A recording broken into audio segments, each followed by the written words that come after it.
The Lean Government Proddy presents The Compass of Secrets, Part 2. Since the wasp incident, Lachy and James broke into an argument. James wanted to stop going any further because they would get into even more trouble.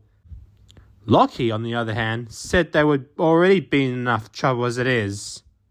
James asked if he would have the compass. Lachy didn't trust him. After arguing over it, they just separated. Lachy in his room, James in the other. Lachy kept the compass with him. After half an hour, they decided to settle this through. James agreed to keep using the compass. Lachy decided to let James have a turn. This was getting scary indeed, but they just had to keep going. James clicked the needle, and the compass spun until it showed a tree. What could happen now? Well, the boys saw what did happen. Branches were growing rapidly all over the house, as if in a quick time span. Now the boys already knew that the last things were dangerous, so they avoided touching the branches as much as they could, fearing that they could harm them. Until one grabbed James by the ankle and dragged him into the laundry. Lachy raced after him and grabbed his wrists. The branch led into a sideways trunk that had a hole in the middle, which grew much bigger to suggest a mouth.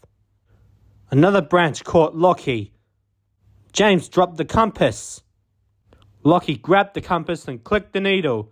Now it showed a bull. The tree monster disappeared, as well as the branches that held the boys, but the ones around the house and the floor remained. This was unusual. Lachy prepared for the worst for the next one. It seemed as though a bull was going to chase him or both boys, and just to their shock, a bull burst in from the kitchen door and charged toward them.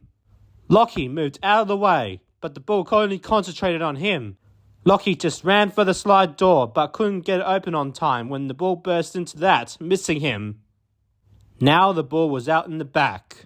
Lachy had no choice but to go the other way, out of the kitchen into the garage.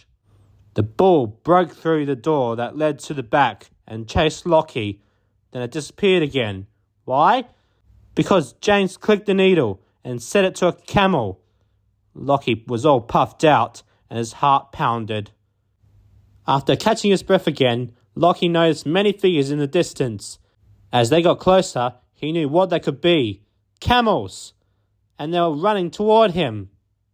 Lachy ran back into the house, but it was no use. The camel stampede followed him in. This time, they formed a line and ran around the house, starting with the front door and ending with the kitchen door. Eventually, they left, and they didn't come back. "Okay, James, let's do it again," said Lachy. "No!" snapped James. "This has gone too far. I'm going to break this." Lachy got up and chased James around the house, demanding the compass back, and James replying no. "Don't come any closer, Lachy," said James. "This thing has really ruined the rest of our lives." "Yeah," said Lachy, "but I told you earlier, if you reach the moon again, it'll be over. Just like what that piece of paper said. Don't you want that?" "All I know is that if we use this compass, bad things happen," said James. To which Lachy replied, "All I know is that instructions can be helpful, like Lego. Not everyone is a genius. I don't like school, but there are things I've never heard of because of that. Don't you agree?" "Fine," said James. "I'll keep clicking the compass. Instructions aren't always right." Now Lachy lost his temper and lashed at James. "Listen, you little dip. You always want things done your way. You always start these arguments. And why? Don't tell me you were born that way, because I'm sick of it. I wish you were never born." Then James raised the compass at Lachy, saying, "You suck!" and threw the compass at Lachy, only to miss. Then he ran back inside.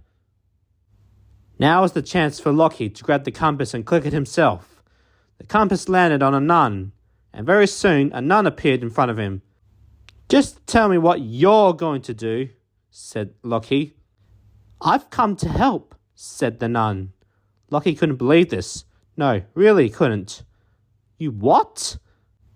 I've seen that you and your brother don't seem to get along at times, so I want to help you two learn your ways. Can I wish he was never born? Why, no! What kind of brother would you be if that happened? If you had kids and your brother was gone, how exactly are they going to... Lachy interrupted. They'd probably hate him as an uncle. Okay, said the nun. It looks like I'll just have to use my powers to get you two to see your fates. And no sooner had that happened than Lachy saw in some sort of dream all the things that would happen if this had never been resolved. Like any of those boys growing up, lashing out in public and becoming criminals, and with that said, they'd be against each other for the rest of their lives. Then Lachy saw all the things that could happen instead. The boys would get along better than they used to, graduating from school, going to university, getting good jobs, having good girlfriends, and being good uncles. After that, the vision disappeared. Now Lachy felt different. He no longer hated his brother as much as he used to. He had a warm feeling for him. James came outside. Hey Lachy, something just happened. I just saw us becoming criminals and then we had a good life after that. What is that supposed to mean? Lachy smiled. James, those are two choices we had to choose. The good vision was us getting along forever and becoming good people. You don't want to end up in the bad vision, do you? James shook his head. No. And you don't want to end up being grounded forever, do you? No, said James. I think we should finish the compass. Yes, said Lachy. Let's do it. To be continued.